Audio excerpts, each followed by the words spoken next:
Oh, yeah. It's time to get with it. How many rings you gonna get before you leave high school? You gonna get the record? I only got like 9 over there. I don't think I'll be there that long. Man, that's just what, 6 more years, you get 9? I'm telling you, sting them. Teach Forrest a lesson. Teach them a lesson. Jackson did the same thing. Coach takes you to the championship, you get fired. Yeah, sure did. What else can you do besides win games? You might not like my attitude, but win. Leave me alone. Give me some money. That was easy, but Yeah. All right. don't do it like that. Take the same page. It's gonna be all right. Hey, tell Facebook, tell them, hey, Facebook. We're finna go live in a second, all right?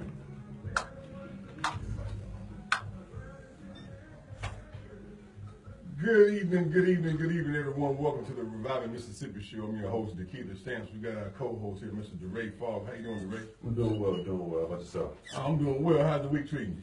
It's going pretty well. I've been working, How the children over at school? We're working on them too. We're working on the children, The children are our future. So for Right. those of you who don't know, Mr. Fogg is an outstanding instructor at JPS. He lends his talents and skills over there several times a week. And if any of you would like to do the same thing, feel free to give him a call. Real simple. It's real simple, just a little love. Right, that's all they need. A whole lot of patience. Right, a whole lot of patience. You make me sound like a superhero over there. Hey, you are to them. Nah. And for the work you do, it's definitely needed and appreciated. Yeah. We got a great show lined up for you, ladies and gentlemen. We have Ms. Tangela Banks, three-time state champion coach here from JPS and Murrah High School. We got a whole room. We got a studio full of not only talented and athletic and superstars. These young ladies are beautiful too. These Murrah Mustangs who just won the state championship. Repping Murrah real hard. We're going to talk about that in a second and what we need to do for them. Right. We got Mr. Perry Perkins from Working Together Jackson to talk about housing in the second block, and on the end we got Mr. Michael Dozier talking about some education initiatives coming up. But first in the studio today we got Coach Tangela Banks. How you doing today, Tangela? I'm good, how are you? I'm doing well. So how does it feel to put another ring on your finger? It's a blessing. Hey, right. It's a blessing. So talk about this season and the culmination of the championship. Tell the folks, just a little bit about the season, some stuff they may not know. Well, a lot of people know we only had one senior this year and a combination of sophomores and juniors, which was nerve-wracking. You have so many young ones, I mean, they'll pull your hair out. But the whole season was pretty good. We did, overall, we ended up with 29-3, I think. Mm-hmm. But it was a trying year by having so many young girls and trying to teach them, discipline to understand the game. That was the most difficult part of coaching this year. And I tell a lot of people this is one of my, I wouldn't say worst years because I was blessed to still win, but not having the leaders out on the floor like I usually have. But see, you got a good crop. Look at these young ladies back here. Next year when they come up, right, they already know. They already know the business. They know how to win. Exactly. Not play. Exactly. Win. There's a difference. There's a whole bunch of folks playing. And not winning. They're not winning. Right. Y'all went 29-3 this year. That's a slide. Especially for it to be a difficult season. This is your first year in Murrah? No, my second. Second year. Yeah. So you went 29-3 in your second year, won a state championship in the second year. Right. How does it feel? It's great. It feels great. It paid off. All the hard work that we did and all the fussing that they got, it paid off in the end. So I guess y'all going undefeated next year. I don't know that. And that's the thing. I never ever wanted to have an undefeated season. Never. Because after every game that you lose, you always learn something from it. Right. And then it make you work harder the next game. Because you win all these games. So you get to a big, diverse game, you don't know what to do because you used to win it. That's true. So, Hey, learning how to lose properly, but learn from losses is very important. Right. So we got an issue, right? yes. Now the young ladies need championship rings, all right? And so I want the listeners to know that they won the state championship, and now we're raising money for these rings. We need about $6,000. Correct. To get these young ladies the proper awards that's necessary because they won a championship. A whole lot of people waved their hand and said, "Yeah, my Murrah Mustang." Right. Right. We won. Yeah. Now it's time to treat the victors and give them their spoils. So talk a little bit about rings and the GoFundMe page and those things. Yes, we have it on Murrah High School page, the GoFund. So if you want to donate any money, just go on in and click on how much you want to give. It goes straight to the account. Or you can also send money or a check to Murrah High School, attention to Murrah Lady Basketball, and just send it through the mail. That's fine. We can take those also. Okay. So everybody out there who loves children and believes they should be rewarded for achieving things. You know, we got a lot of folks out there not doing what they're supposed to be doing. Right. These young ladies, from what I hear, got good grade point averages. They're becoming wonderful young ladies, and they need, you know, to be rewarded. Right. So everyone, please participate and join in and help them to get the proper accolades they deserve. It's not just about the rings, because the rings are just a symbol that they can carry forward. Mm-hmm. You know, that's symbol to carry for the rest of their life. And that's something to be proud of. When they get older, they be like, you know, think about something that, you know, they did in high school, you know, something to be extremely proud of. So yeah, people, come on, man. You know, they deserve it. Right. So go to GoFundMe, look up Murrah Ladies Basketball. Yes, correct. Okay. Look it up. We're going to post it on Facebook and all that stuff, and make sure we get the word out that way. And you can mail your checks to the high school, take them by the high school, attention to ladies basketball program, to raise the funds necessary to give them what they need. Because what can they hold on to achieve next year? See, we don't reward folks properly when they win. It doesn't make them want to win again. Right. They lose that drive. I want to win again. Now, let me get one of my. Come on, senior. Come on up here. Come on up here. Don't be shy now. Don't be shy. Not shy. Not shy. Not the way she Don't was sit next so to the early. coach. All right, so tell the people a little bit about your experience on the basketball court this year and what you learned, and how it feels to be a state champion. This year I moved from a private school, so coming back into public school was kind of hard, especially with a new coach that knows works hard and pushes everybody to their fullest. Now, what's your name, Chief? Melissa. Melissa what? And What's your last name? Crease. Melissa Priest. You're a senior. Yeah. You're headed to Mississippi College. Mm-hmm. Okay. So talk about that process. You just signed, right? Yes, sir. All right. So talk about, you know, how you feel about going forward with your basketball and collegiate career at Mississippi College. I feel excited, very happy that I get the chance. Hey, Coach, to you're nervous. play Look with at her. She's nervous. You don't play it. I'm just happy my coach helped me out and helped me get to a D2 school and where I wanted to be. So what do you want to do, like in your upcoming college year? What do you have? What are some goals you have set for yourself? I plan to major in political science and then attend a law school after. Okay. Good stuff. Y'all have a backup plan, you know? Exactly. Just in case the WNBA feel like that, you know, they don't work out, you can always shift gears. You got to use these opportunities to fund the other opportunities, right? Mm-hmm. You know, so we want you to push this athletic career as far as you can take it, and then also have some other routes to branch off to. So when you go forward, you got other alternative routes to go to. Right? All right. So you got any parting words for the people there? I just wish they help out and give us their support like they did during the season. That's right. You paid that $10, $20 to come to the games every Saturday. Right. Every couple of days, y'all can drop $100 in the bucket and get to show them the rings. Exactly. You know? And if you gonna write a check, take a picture of yourself with the check, post it online, tag us with it, so we'll know you didn't represent. Right. Exactly. We're gonna represent from our end. So, Coach, talk about what we can look forward to next year. I see we got the future is sitting behind us over here. So tell us what can we look forward to next year. Well, we're looking forward to a great season next year. You got pretty much everybody's back except one. Most of my young ones were my major role players, so it should be an exciting season. We should be okay. Okay. So talk about the recruitment for next year. Like, you got some ninth graders coming in, right?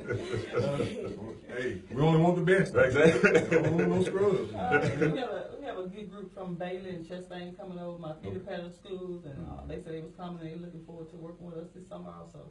So I'm excited to see them. So when do y'all start the summer? Usually like June 2nd, June 3rd, well, that first Monday in June, we'll be ready to kick off for summer league. I see the determination in your face. Yeah, Like you're gonna work. We'll be ready to work. Yeah. That's why I never stop. Right. Never It stop. broke my heart when she left for RC. Mine too. It broke my heart. We have won 2 state championships. I'm like, I'm ready to pull it out. But you see, I'm a graduate of Murrah, so So whatever went down at Forest Hill, you know, hopefully we don't have to face that again. Right. Because I want good folks like Ms. Banks to continue to teach excellence. See, it's a bunch of folks that teach the fundamentals of the game. They teach, you know, how to play. But when it comes to excellence, see, that's what we got to get to. There's a bunch of folks playing these different sports, but we have to play at a high level of excellence. And when excellence becomes normal, Right. And when excellence becomes normal, now we've shown some mastery in that craft. But also, the young ladies and men who practice excellence will transfer excellence level determination and commitment to other parts of their lives. Exactly. And so that's why I focus on excellence. Exactly. I focus on hitting home runs, baby. Right. That's it. Nothing else. That's what I teach you. And you know, I like what you said earlier. One of the first things out your mouth was discipline. You know, because right now, if you want to win, you want to be considered a winner, and you want to continue to repeat those championships. That discipline takes you a long way, a long way. And I can tell just by looking at these young ladies, they understand. And you drilled it. You drilled something. You drilled something into their head. They understand now. It's well worth it in the end. They're young, they're kids, they're gonna do certain stuff. But at the end, you know, we all be grateful for what we went through. You know, I tell young folks all the time that Mississippi has a public school system that's a work in progress. It's not the best public school system. But one thing that I learned in public schools was hard work and discipline. And that hard work and discipline has made my life a whole lot better. Because when I, got out of high school and went to the Marine Corps, there was a lot of people who had other skill sets. But with hard work and discipline, you can catch up and surpass folks, because most young folks today are lazy.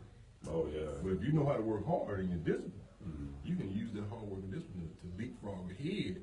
And folks who have these different backgrounds where they may come from a better, quality of life growing up, they'll be behind you because you've excelled farther than them, and then you can help other folks do the same thing. So that's important. So one more time, everybody, I'm pleading with you. Please help us to celebrate these young ladies in the proper way, so that we can move forward and help them to get the desire necessary to do it again. Because if we don't celebrate them right now, they're not going to have the motivation to come on and do it again. Right. So I appreciate you for coming to the show, Ms. Banks, and the whole team. And on next Tuesday, y'all coming to the council meeting, right? Coming to City Hall. We have ACT some of the juniors will not be able to come, but everybody else will be there. Oh, okay. Well, the ones who can come, please come, and then we'll get some recognition for those who can't come at the following meeting or something. Okay. All right. Well, I sure appreciate y'all for coming. All right, thank you all for coming. Yeah. All right. And again, thanks again, because it's just hard to win. It is. When you get a coach who's won 3 state championships in 5 years? It's a blessing. It's hard to repeat that. Right. It really is. It's a lot of pressure put on you. They think you're supposed to win every year. Right. And I do have one quick question. What was it like to only have one senior on the team? And Ms. Creech, you can chime in as well. How was it having to step into that leader role, being the only senior?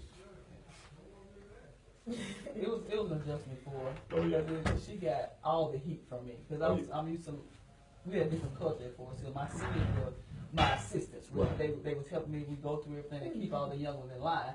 So when it was her, she was like, Right. So it was an adjustment. But about mid-season, she came around. She said, "Coach Banks, I got you. I'm doing what I need to do." And she stepped up and did that. Congratulations. Well, I sure appreciate you, sister, and we're looking forward to seeing you Tuesday at the next council meeting. I will be there. Good stuff. Well, let's shift gears a little bit. We got some other guests coming in. We got Mr. Perry Perkins coming from Working Together Jackson. And thanks a lot for coming. Thank you, Councilman. So, and Brother Alvin Buckley is with me. We're Boys Calvary Ministries and Working Together Jackson. Okay. You still there?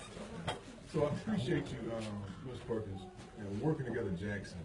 For those who do not know, Working Together Jackson is a wonderful organization. Tell people a little bit about Working Together Jackson and what the organization stands for. Yes, sir, and I'll let Alvin sneak in a little on this. Working Together Jackson is a coalition of institutions all over Jackson. And in fact, I think we have about 40 current members. And we are a nonpartisan political organization. By that, we don't, as you well know, Councilman, we don't endorse candidates, but we work with those who work with us. And we try to bring people deliberately across the lines that divide: race, economics, geography, political affiliation, and get folks working together that wouldn't normally work together. I've been organizing for 36 years, and what I find is that very often on local issues, folks agree about what needs to happen, but there's got to be a vehicle to get them to agree on a pathway. And Working Together Jackson tries to get a pathway where folks who are white and black, rich or poor, say, all right, let's do something together to make things happen for Jackson. And that's what intrigued me about the organization. You know, when I was running for office, I was kind of leery about, organizations and really wondering what degree of support they would bring towards getting something done. But when I got introduced to Working Together Jackson, you come in and they make you sign a contract, with the people. Talk a little bit about that process so folks will know what that is. Well, anytime there's particularly a city council election and mayoral election, we meet with all the candidates first privately, sit down and talk to them, talk about the things that our leaders are concerned about, but also, listen to what the candidates are concerned about. And then we asked them to come to a large public gathering. You came to a meeting at Mississippi College School of Law. It was packed. I think if the fire marshal had come in there, we'd have gotten in trouble. And then we ask you, here are the things that we're working on. Will you meet with us regularly? Which you call us. Will you meet with us regularly? And will we work on these things together? And then will you come back from time to time to meetings like this and tell the people what we're doing? And we're looking to do another one similar to that in June, which will be heading toward the elections next year. Okay.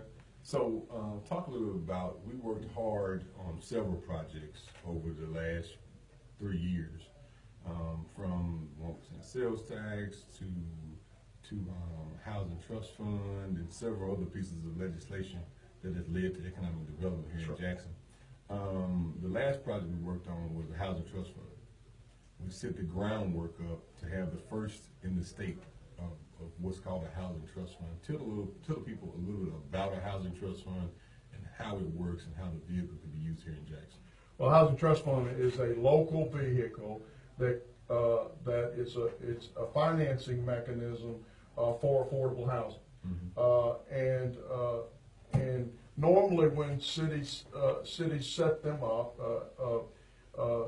they set them up, and usually they set them up as we've done in Jackson without funding on the front end, and then you find the funding, and you allow it to do things that to move out of the way things that hinder people getting in, particularly to home ownership. Now there's some, as you well know, there's some federal housing trust fund dollars coming down that will be primarily related to rental properties, but quite frankly, we want to see the city of Jackson get the lion's share of those dollars.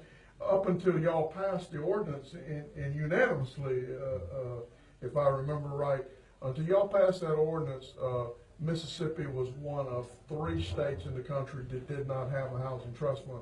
After y'all voted on it about a year ago, that went away that night. Right. And what a lot of people want is they want things to change, but they don't realize that there's some foundational things that have to happen. You have to create certain vehicles to qualify for things that are not in place already. And the housing trust fund was one of those vehicles. That's right. And we created the vehicle, and then we moved towards seeking funds. So this year there's some federal dollars that are available. That's right. That we'll have to compete with. So talk a little about that possibility, and not all of it, because a lot of it Right, it's a lot, confidential at this point, but. that's right. Well, and you have invited us to both the council work session and the council meeting for information where we're gonna be, saying to the council, look, Mississippi Home Corps is gonna receive these dollars. We think because the city of Jackson is the only place in the state that now has a housing trust fund, we're going to be asking the city to look for its own dollars. The legislation does not, the federal dollars does not require matching dollars, but we think over time we can show that that there can be a match, that we can make the case, and quite frankly, Councilman, you're involved in a lot of the things that are going on where Jackson, the state does not respect the city as the capital city, and Working Together Jackson believes that it needs to, and so we think that this is an opportunity for the city of Jackson to actually take a lead and say this is how to use these kind of dollars to begin to deal with the problem of affordable housing in the city and in the state. Because a lot of people, who are looking for houses and things like that, they say, well, housing stock is not here. Well, how do you get it here? It's a supply and demand kind of operation. So if there's a void in the marketplace, now you have to fill it with some supply and demand to make the cycle of economics roll through. So, speak a little bit more about how you see this opportunity coming forth here in Jackson, and then what can people do, or what should they be looking forward to doing? Well, if we get that kind of funding, then I think it can, and particularly if we have the federal dollars are, they have some stipulations to them. If we can create a space where there are some local dollars, one of the things that we'll be able to do is whatever needs to happen to start rehabilitating. For example, y'all got a huge problem right now. Let's get this caller. Hello, caller. Welcome to the show. What's your question or comment? Turn your radio turn down a little bit. I just wanted to bring to your attention and the listening audience, just in case you were not aware, but the bill that Governor signed is supposed to go into effect on July 1st could potentially have an effect on the very thing that you're talking about, housing. In section 4C, the paragraph actually reads real short. It just makes that there will be nothing, and protect those who make any decision concerning the sale of rental, occupancy of, or the terms or conditions of occupying, or in the manner of the housing under its control based upon. Which bill are you reading from, caller? Which bill are you reading from? House Bill 1523. Okay, I'm familiar with it. But basically, it basically allows provisions for individuals to be discriminated against concerning housing. I just wanted to bring that to your attention. That's one of the side effects of this bill. Okay, thanks a lot. Councilman, just and the other piece of this, Working Together Jackson's affiliated with organizations like this around the country. One of our sister organizations in Brooklyn, New York, has over the last 30 years built 6,000 owner-occupied townhomes, and folks have been able to get into those for $80,000 to $100,000. The original homes now are worth over $350,000, creating wealth in the African American and Puerto Rican community where there was not wealth, but there had to be jobs. And so if we're going to rehabilitate Jackson, there's got to be jobs. And as you know, we're in a partnership with, and Alvin will talk more about this, we're in a partnership with the city, with Hines, to train, called Jackson 500, to train local residents for jobs that are out there that pay living wages in a career path. That's connected to housing. We can't rehabilitate the city if our folks are not in living wage, good jobs with a future. Right, so, just for those who may be just tuning in, we're talking about small ways to move Jackson forward. One of those things, when we created a housing trust fund about a year ago to create a vehicle so that we can put money into it and seek funds from other places, and we're seeking some federal dollars now to build some housing. But also, we partnered with Working Together Jackson to create an organization called Jackson 500. What Jackson 500 is our institutions that are in the city should be spitting out the folks that can do the jobs, whether it be police, fire, public works. Those jobs, we know that they will be here every year, right? Teachers, those jobs are here. So we must train folks for the jobs that we know are here and invest in those folks so that they can contribute, because this city was built off of school teachers, and police officers, and stuff like that. Right. Backbones to communities. You go to most of these older neighborhoods, who were teachers. Right. And that's what's going to Postal employees. Postal employees, So that's when you rebuild the city, you're going to have to use the same things. Could you talk a little bit about Jackson 500? Yeah. Talk a little bit about Jackson 500 and what that program and partnership looks like. Okay, I want to say coming together is a beginning, standing together is progress, and working together is success. And we would like to thank the city of Jackson to partner with us, and also with Hines. And what we are doing is, Hines has the skills, has the teachers to teach the skills that's needed. Right. The city has the jobs. Right. We just need the people. Right. So we come together, we bring the people, get them involved. If they don't have a GED, you come into My Best program, you get a GED as well as those skills.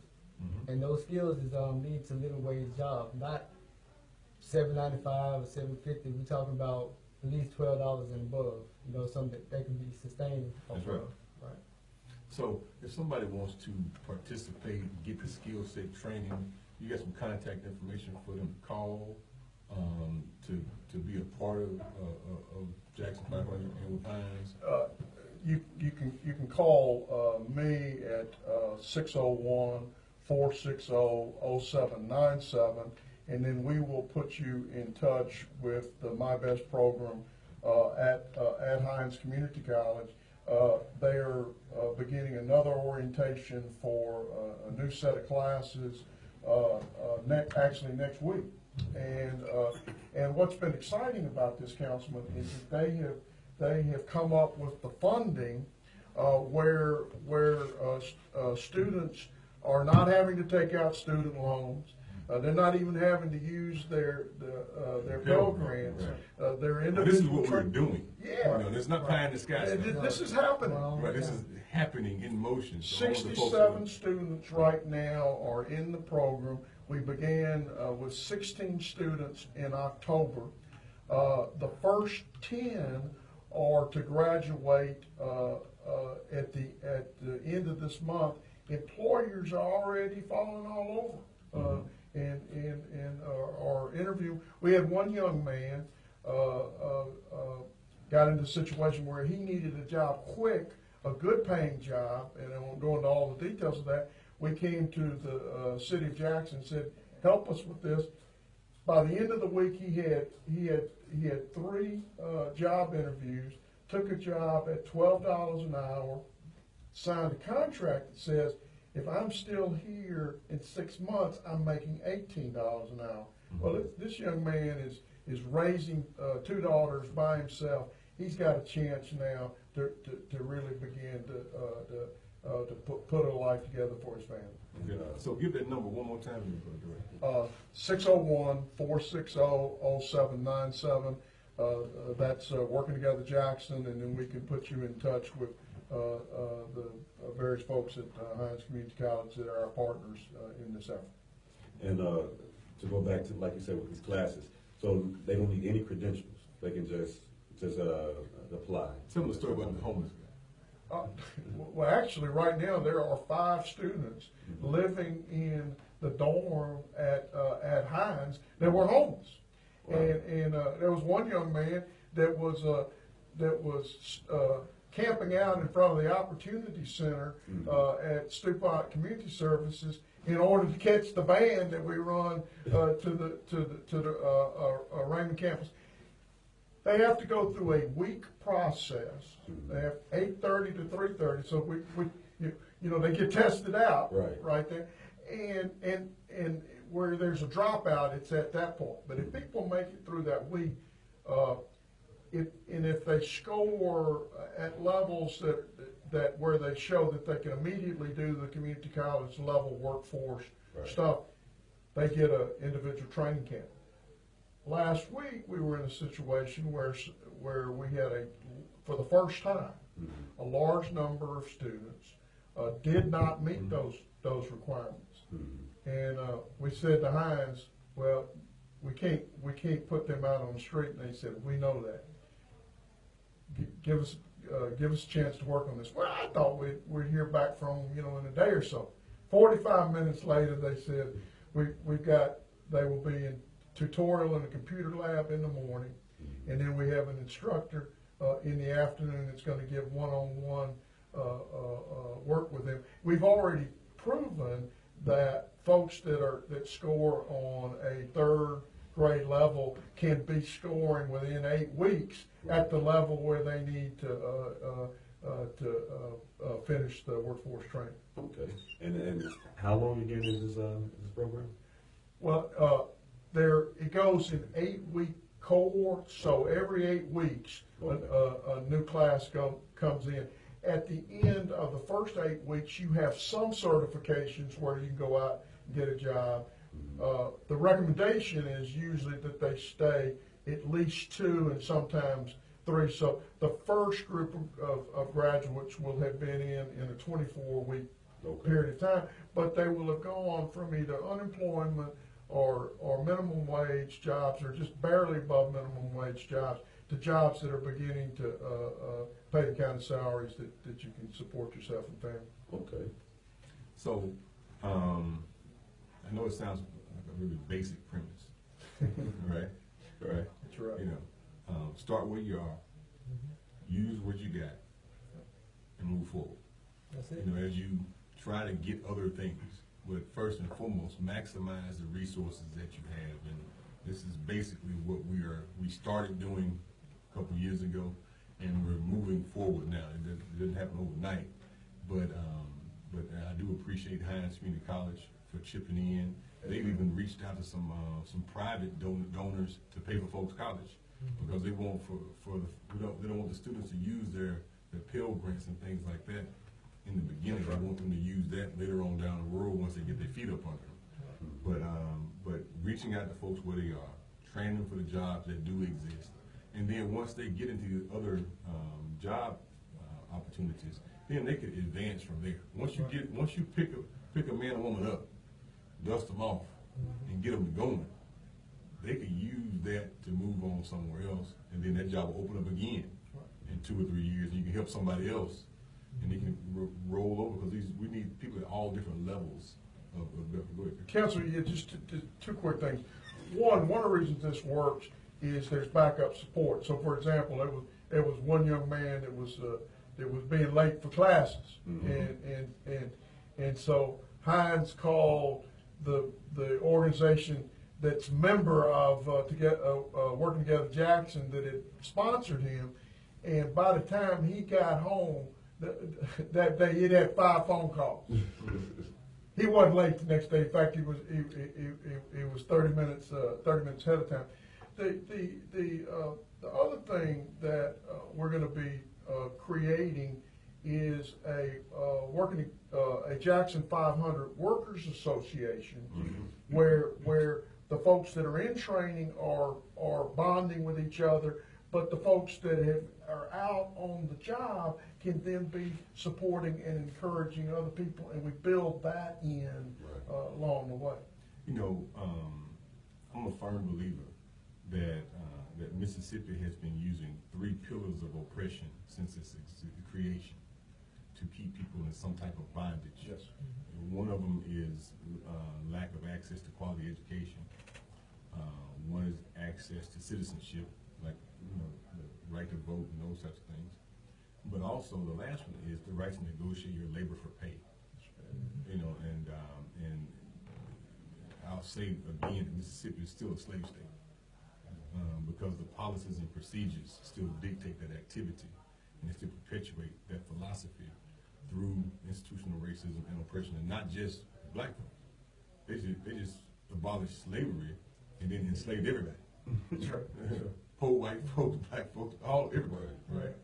And used the right to work against the whole population, right? And so talk about the importance of organizing and unions and working as a group versus an individual. Well, which is what you're talking about. No, that's exactly right. But before I do it, I want to get some. 80% of the students in this program have some sort of criminal record, which is another piece of the enslavement mentality that is going on. And there's been a commitment on the part of Hines and a commitment from the city is this, ban the box, give folks a chance to put themselves back in place. Anything like that requires political clout, and that means people have got to organize together across whatever lines that divide, and then speak together and seek compromise to try to make things happen. And the premise of working together, Jackson, is that communities won't be better if we don't make them better. We can't just look to the city and say, all right, y'all fix it. We got to roll up our sleeves and work with y'all and work with you on issues. For example, on how do our folks get paid? Because folks are poverty wages are going to leave the city in deterioration, and so we have to struggle to kind of create that. And Jackson 500 is a way around that. Okay. So you got some notes over there, brother. You got some notes. This is the other military guy here. Right.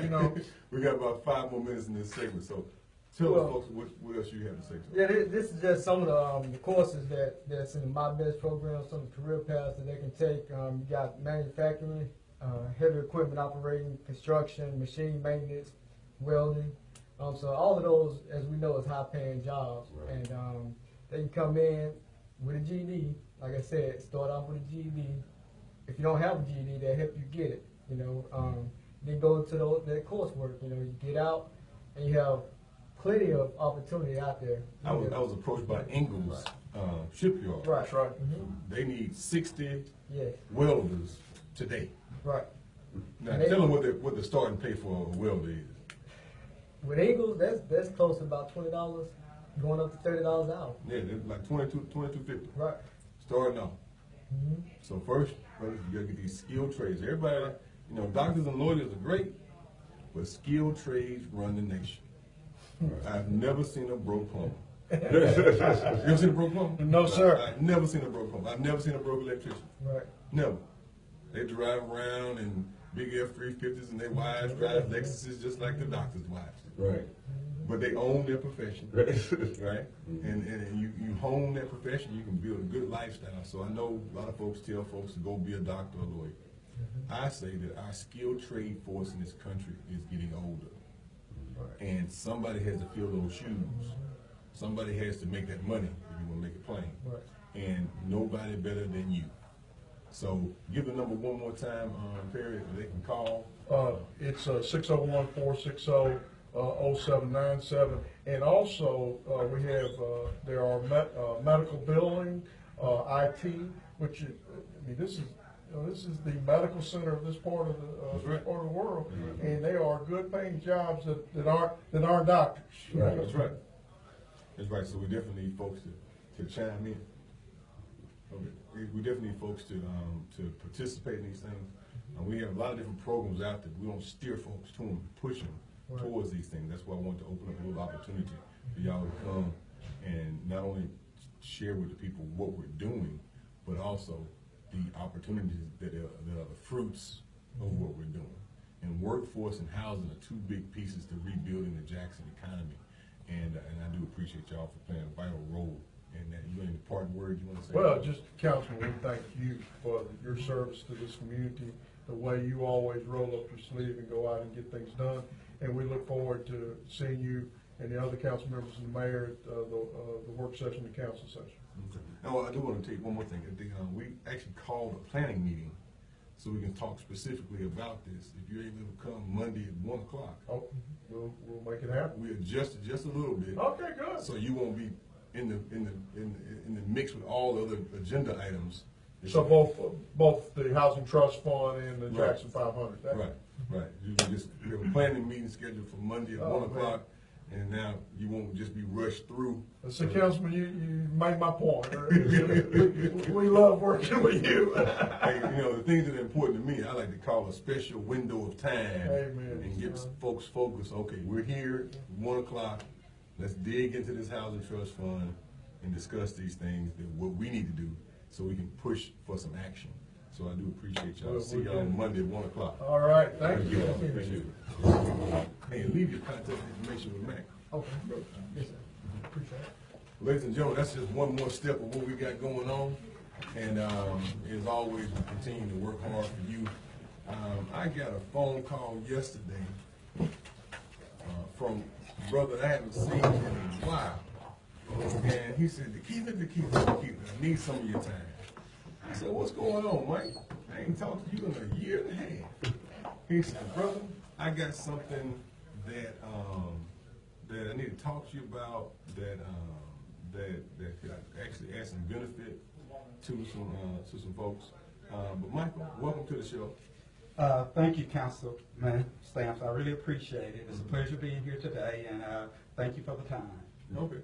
So, Michael, you say you got something for the folks. I know you've been really engaged in the community. What you want people to hear about? Well, first of all, definitely thank you, and thank you for the people for allowing me to have a few minutes. I'm a Chief Operating Officer for McCullough Consulting Strategies. We are a consulting firm that helps clients in the community. We help our clients affect decisions. Just additional information. If you want to know more about us, you can check us out on www.mcsm-llc.com, and you can definitely learn more about us. But we help people in the community. What we want to talk about quickly was there is now, for people who are suffering from drug abuse, drug addiction, and people who overdose, there's a new program that's not FDA approved, Narcan nasal spray, and it's for emergency reversal of opiate overdose. It's the first of its kind in the country because it's FDA approved. Mm-hmm. What it does is if a person falls out from an overdose, they can have this spray sprayed in one nostril of their nose, and then it can bring them back to life. It can help reverse the effects of being overdosed. And I think one of the things that MCS is pushing is to get this not only into the schools, but also in the hands of law enforcement personnel, where they get a chance, since they're the first typically on the scene of an incident, where they can use it and help save many lives. That's what we're here to promote today. Okay. So, I read most police reports that come through, and we have calls for service, and people don't realize how big drug addiction is and the effects of it. Because when you get calls where you got folks who, if you know drugs in the community, that means somebody using it. Right? Exactly, that's correct. Yeah. So if you know that drugs have proliferated a community, that means that people are using these drugs. Amen. That means that the negative things that happen because of their use proliferate the community as well. They don't make the news. Exactly. Because somebody ODing on drugs is not necessarily news, right? Correct, exactly. But it's an incident, and they call the police, and then the ambulance service comes. So for folks who want more information about this, you got a family member out there who you've been trying to seek some help for, but they're still in that wayward way. Right. And we got to love them through that. Exactly. And until you see it first hands on, you won't believe it, won't even give it the right intensity of thought. But talk a little bit about, if somebody wants to purchase this product, what do they need to do? What do they need to do?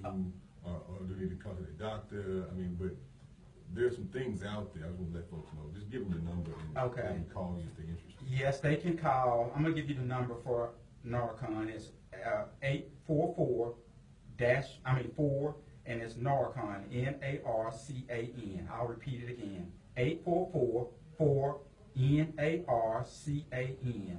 Okay, you got a website. Yeah, and the website was the email address. It's customer service. Just right here. Customer service at No, just it's gonna be adaptfarmer.com. I'm sorry, ADAPT farmer.com, and you can actually go to that website to learn more about this new program that I think is going to be transformational as far as helping people in the community, especially people who are in low-income poverty communities. It would be able to help, and a lot of times, as Councilman Stamps indicated, a lot of times, in especially poor communities, we have a lot of people. We're all affected by people who have had some type of drug issue, and this will help save their lives, especially if they're on the edge, and get them the help that they need, and bring them back and give them what we call the second chance. Now, do they need a prescription for this? No, they won't need a prescription for this at all, definitely. And one of the things that's unique about this program is there's a school community-based approach to it where they're giving it free to the high schools. Oh, yeah. And what school nurses can have it,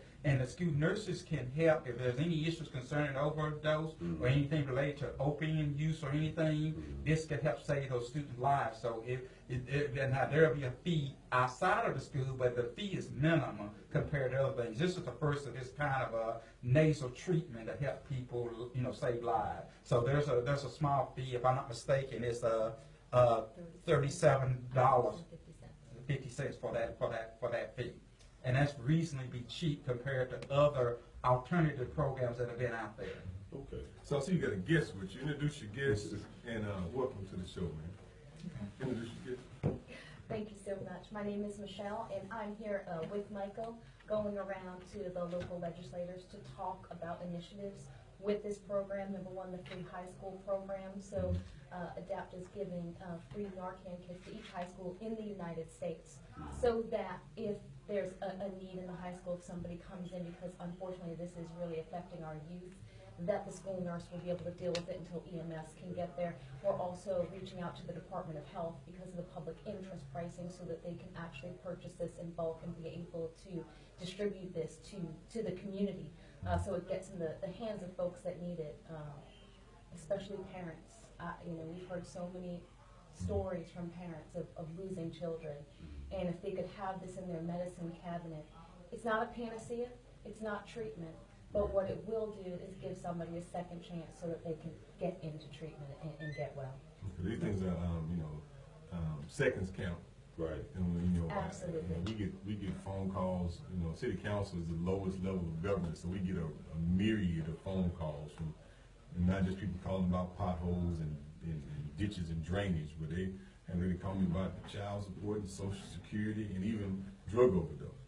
And so we'll be pointing people in what we do is just point folks to experts, who have these situations. So if you got a family member or somebody who you're still working with and loving through their condition, because I don't believe that we should just be incarcerating drug users. I don't think that we should be doing that. It's done, but I don't necessarily agree. I think folks who are dealing with that need treatment to get rid of that addiction, just like as if it were alcohol addiction or gambling addiction.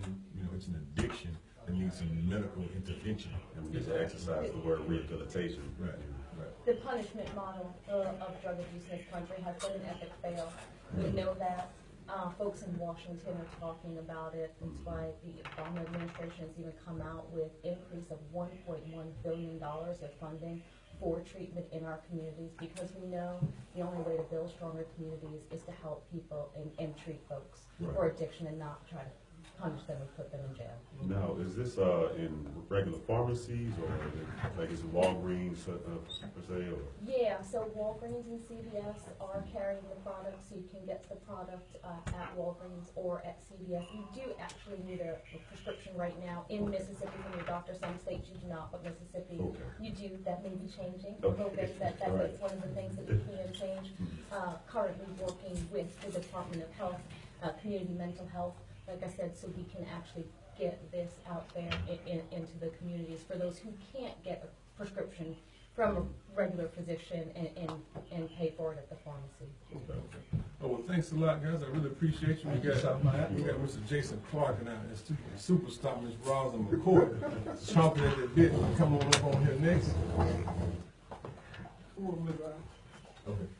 All right. Welcome to the studio, Jason. How you doing? Doing great there, Councilman. I see you got your partner in crime with you. Well, you know, we got a lot of partners out there. This is one of them. Okay. Well, come on over there. There you go. Come on over. There you go. Just like that. Get nice and Okay, Jason, come on over a little bit. Oh, all right there, Council. So Facebook can see. Oh, So Jason, tell us about what you got going on, brother. I know you always got something good going on when it comes to education. You got the Jackson Council PTA President, Ms. Rosa McCoy here. So what's going on? I'm gonna turn it over to y'all. Oh, I appreciate it, Councilman. Actually, we do understand that the state of Mississippi does have a challenge when it comes to literacy. Okay, we already understand that. We know that recently they just passed the third grade literacy gate for our third graders, and but as a community, we actually just want to come together and see what can we do also to actually boost morale, boost the self-esteem with our children to get involved and love literacy. Well, the city of Jackson, you guys are actually about to kick off the summer reading program. So that's the city doing its part, right? Right. And so what can the community do? Well, the community said, hey, let's get together and let's do a literacy block party.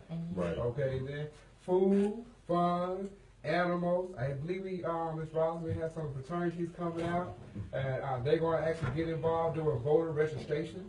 Okay, they're not coming out and doing the staff. They're going to do some stuff in it, right? They're going to do some stuff in it, but they actually are participating in a holistic way, whatnot though. So that's actually this Saturday at North Jackson Elementary School. That's the location. If it does rain out, we will be at Kirksey Middle School, which is right across the street, using their gym. And once again, this is churches. We have Outergate, we have Word and Worship, we have Anderson. The churches in the community actually donated funds for the food. We actually had I can say this, DJ Java offering his time to do to actually DJ our block party. So once again, we'll be giving out resources to the students. I would love to see this in all theaters. Especially in at Forest Hill. But we have PTA, Jackson County PTA. We got to mention the books in the barbershop, the men who actually. You want to speak a little bit how they'll come out and you know, the work they're already doing already with literacy. Right. The books in the barbershop program is simply kind of taking a classroom experience to a place where young men frequent. And not only young men, but their fathers and or male role models, and it's to help them to become better engaged, not just in the lives of their children, but in the lives of their children as it relates to education. So what the team has agreed to do was to come and offer their hands to this event by way of not just volunteering, but they're also going to be giving free books and just some touchy-feely kind of stuff, meeting and greeting people in the neighborhood, just to show that there are a lot of men in the city of Jackson, whether they're barbers or not, but a lot of men in the city of Jackson who are interested in helping to build a bigger village, a better village. To piggyback with that, we also have the JPS Watchdogs. They'll be on that grill, taking care of us, cooking the food. We also have Councilman, the Jackson Hines Library will actually be out there signing up our young folks and the parents to get a library card. What time does it start? Sir, 10 a.m. to 2 p.m. We'll kick it off at 10 a.m. I must put this out here. We'll be serving the free food from 12 to 2 while it lasts. Bro, so you got everybody right there. but I'm looking for this action. To me, it's just it's actually something that we all came together that we're going to do. But it's events like this that boost morale in the city of Jackson. That actually shows that we can be involved in the student process. I mean, in student success. And so I just look for us to do more and more events like this throughout the summer, and just keep on pushing the needle forward, as Councilman Steps always say, push the needle forward. So that's what we're trying to do right now. Sir, that's basically all I have. I don't know, can I get contact number out? Well, I can't say I'm gonna say this, but the contact number is also 601-868-3128. The number is 601-868-3128. 3128. More than likely, Jason probably answer the phone, or you can shoot me a text message. If you're a vendor at the last minute you want to join, you got some resources, some programs coming out for the students. In that nature or not, though, please let us know. And if you want to actually help out do another one, like I said, we have 7 feeders in JPS. And JPS, we need all the, solution-minded, like-minded people out here that want to help out with our students. So, yes, sir. So, I do appreciate you for wearing that beautiful purple today. Beautiful royalty, that royalty on today, and I appreciate you for coming by. And the things y'all do are always great for Yes, sir. to let people know what's going on in the community. And I do want to say this on behalf of, our family. I appreciate you for adding to the village, because everybody don't do, but for those that do things that are positive, we should be thanking them more often. So I do appreciate it. The sponsors? Oh, well, wait, let me make sure I take care of my homework right here. Sponsor, I got to kick off the trio. It's called the trio area, actually, Callaway, North Jackson, and Kirksey. But sponsor our North Jackson Elementary School PTA, of course, the Jackson Council PTA, Books in the Barbershop, United Way of the capital area, and also got to get a special shout out to Alignment Jackson, who's helping us out. We also have the Zeta for the Jackson area, who are our sponsors. And did I miss anyone? Yes, you did. Go ahead. Yes, The ma'am. Jackson Miscellany chapter of Delta Sigma Theta Sorority Incorporated. Did I say the state for this? Once again, we all family, though. Yes, we are. We are. I got my brother I Mike back just here. started saying the Divine Nine. But let me say this, correction if I can. Divine Nine will be in the house. But also, like I said, we have our churches that will be in the house. We have, it's going to be a great event. And once I'm going to say, this was all community sponsored.